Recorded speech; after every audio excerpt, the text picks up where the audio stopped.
We're here because we're continuing the operations that we started on the second day after Dorian struck the Bahamas.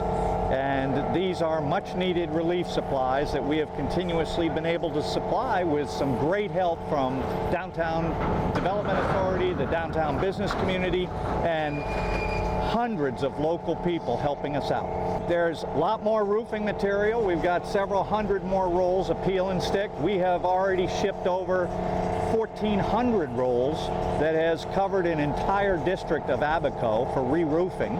So that's some great things, and roofing material still much needed from the damage initially. But there is one special item that's going on today's load, which is a Class A fire engine that will cover the entire North District of Abaco.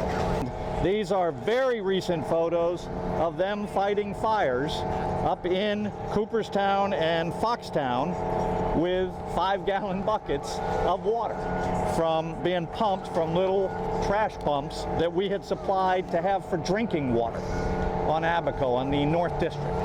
I'm really encouraged to see these other organizations stepping in and continuing to help out, because they need a lot of help right now still.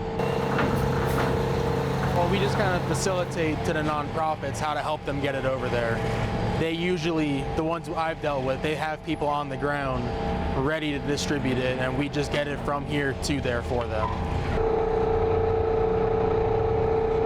I think we're nowhere near the end of donated stuff. I think there's going to be a lot to come still, and there's still a lot going through and a lot being talked about.